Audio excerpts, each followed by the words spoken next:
there, everybody. Welcome to this next series called Weather and the Bible, where you will be sure to be led down a rabbit hole. Very big rabbit hole. Weather things. Weather-related all things. related to the Bible. Yes. Which just get us asking more questions and more questions and more questions. So we're here with you to kind of go over these questions, right? So. But our first question is, if you could name anywhere in the world, anywhere in the United States, in the world, wherever you want to go, that you think has perfect weather, where are we going? Ooh. What is perfect weather? So what first comes to mind? No humidity. No humidity. No snow, no ice. Yep. Even though I love living in the Four Seasons because fall is right around the corner and it's my favorite time. I'm picturing like white, fine, sandy beaches, dark blue, deep turquoise waters, palm trees, sunshine. Every day looks like a postcard. It is, yeah, but just like that comfortable temperature. Yep. Like it can't be like, oh my gosh, I'm sweating in paradise, but it can't be like I'm freezing in paradise. Just that, Yeah. perfect. That's funny that you mentioned that because my mind immediately went to like Hawaii. Okay. I'll have to take your word for it. Never been. Gorgeous. It's like a literal like Kenny Chesney song. Like it's always sunny in 75. Okay. It does. If you're there when the trade winds blow, it's a little breezy. See. And you know, not that long ago, like they had a hurricane pass through, and then they had a Wildfires, wildfire, and and volcanoes are going. Oh, so great! Your perfect weather destination sounds like a blast. Let's go. It is hard though to think of any place that we want. Like, yes, we love living where there's four seasons. Yeah. But we're also coming up on that like season where the temperatures never get above 0, and that's not so much fun.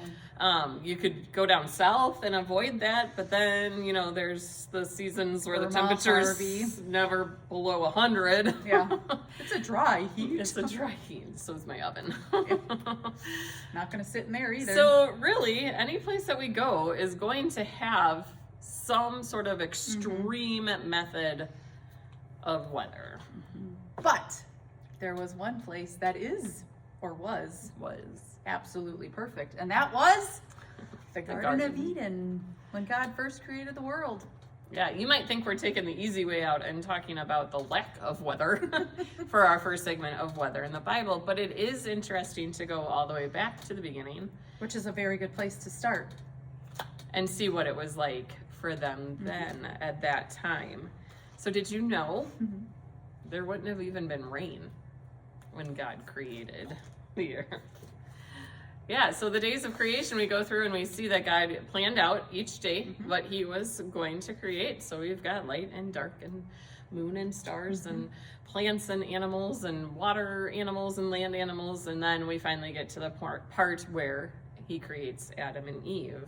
So this is where you can picture your perfect biodome, so to speak, of just absolute perfection. There's no rain to get you all wet. Everything is green and luscious. There's no wind.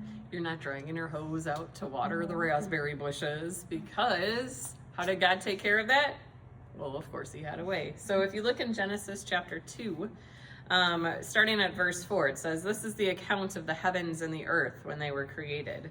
When God made the earth and the heavens, and no shrub of the field had yet appeared on the earth, and no plant of the field had yet sprung up, for the Lord had not sent rain to the earth, and because there was no man to work the ground.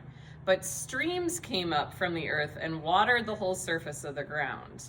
The ESV version, this is from the NIV, the ESV version talks about a mist that watered to the ground. So like when you're like in the grocery store and it goes, just automatically waters and it's just enough. It's just enough and it's just perfect. Yeah.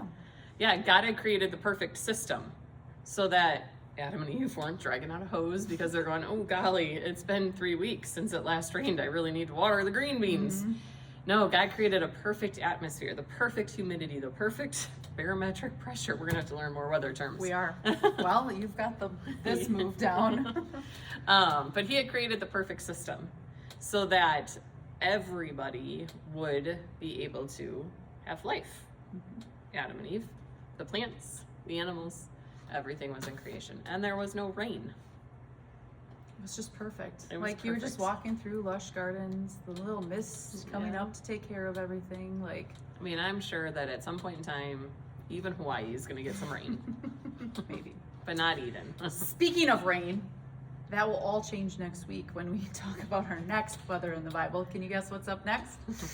But for right now, just live in the thought and the dream of a very perfect Eden where everything was comfortable, taken care of, no work had to be done, and then sin enters.